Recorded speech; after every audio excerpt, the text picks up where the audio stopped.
Ziara hii ni maalum kwa kutembelea, kufanya ziara katika maeneo ambayo tuna mradi wetu ule wa LARIS, mradi ambao utabeba taarifa za ardhi. Kama tunapojua sasa hivi tuko katika harakati hizi za kuanza huu mradi. Kwa hivyo tukasema tuangalie haya maeneo yatakayopimwa vituo hivi vya mikoa. Kwa hivyo tumeanza Kisakasaka, tukaenda Paje, tukaenda na tumefika hapa sababu kwa Unguja tutakuwa ni vitatu sababu mikoa mitatu, lakini pia ziara kama hii ishafanyika Pemba, alikuwepo kule naibu waziri kwa ajili ya kukagua. Yeye alikwenda jana naona. Kwa hivyo maeneo ya Pemba tayari tumeyakagua, lakini pia sasa hivi tuko katika maeneo yetu ya Unguja ambao kwa kweli mradi huu utanufaisha kwa sehemu kubwa, kwa sababu tunaamini ukimalizika hata hizo kero za migogoro ya ardhi zitaondoka, kwa sababu hata double allocation, yani mtu kupewa ardhi mara mbili, itaondoka. Kwa hivyo tunaamini mradi huu ukimalizika kwa kweli tutakuwa tuko katika hatua kubwa sana. Kwa hivyo leo ni kukagua tu, na kwa bahati nzuri tuko na wenyewe wahusika wa mradi wanaoshughulika huo mradi. Kwa hivyo tumekuja nao kukagua, na nilishowataka wahakikishe kwamba maeneo yote haya wanayalinda, kwa sababu vituo havijajengwa, lakini unaweza ukasema mimi na eneo, lakini baadaye ukija watu washajenga. Kwa hivyo mwambie tuhakikishe kuyalinda, na tayari alhamdulillah hatimiliki zipo haya maeneo, na tayari masheha tunaye hapa pia naye ambaye anaweza akasema chochote kuhusiana na maeneo haya. Kwa hivyo leo lengo kubwa ni hilo la kukagua hivi vituo, maeneo ambayo yatajengwa vituo. Lakini pia nimshukuru sana Mheshimiwa Rais wa Zanzibar na Mwenyekiti wa Baraza la Mapinduzi Dr. Hussein Ali Mwinyi kwa kukamilisha hizi hatua, kwa sababu hatua zimeanza mbali kidogo. Nafika miaka 2 nyuma sisi tulisaini mkataba wa taalamu, lakini hivi karibuni Mheshimiwa Rais ameshuhudia kusainiwa mkataba wa kifedha.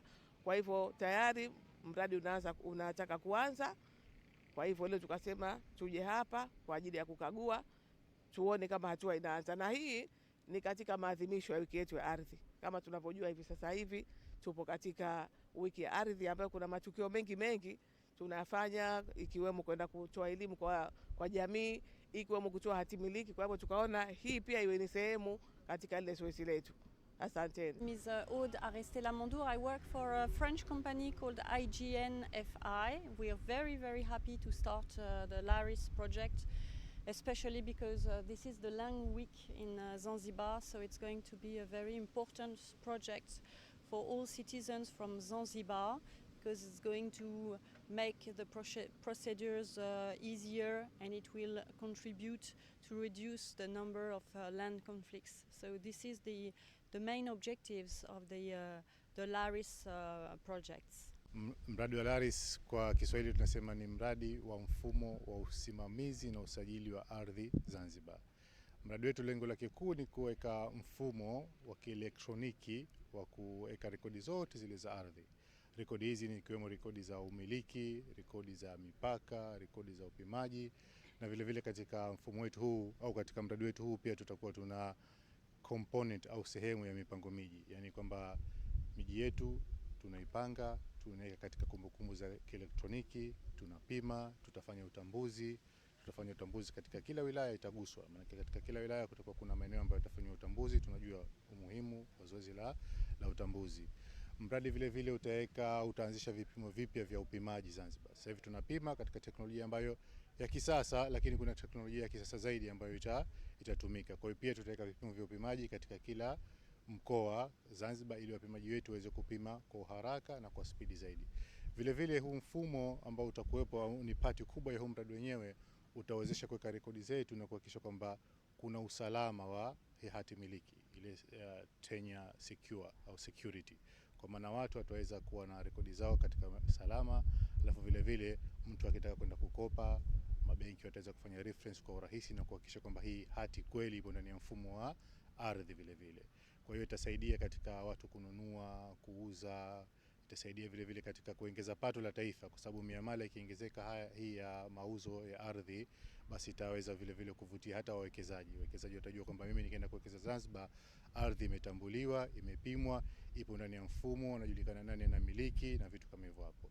Kwa hiyo matarajio yetu ni kwamba baada ya kukamilika kwa mradi namna ambavyo tuna manage au namna ambavyo tunaisimamia sekta ardhi itabadilika sana, la kiwango kikubwa sana. Fomu au wananchi watasogezwa huduma mtandao kwa simu au kwa kutumia vitatu. Kwa chama cha Kiongele tutajengwa katika eneo hili hapa. Wananchi wa kaskazini wataweza kupata huduma hapa badala ya sasa hivi wanakuja katika ofisi za kamisheni ya ardhi pale Mabluu. Wananchi wa kusini watapata huduma katika kituo ambacho kitajengwa maeneo ya Paje. Wananchi wa mjini Magharibi watapata huduma katika maeneo ambayo yatajengwa katika kituo cha Kisakasaka.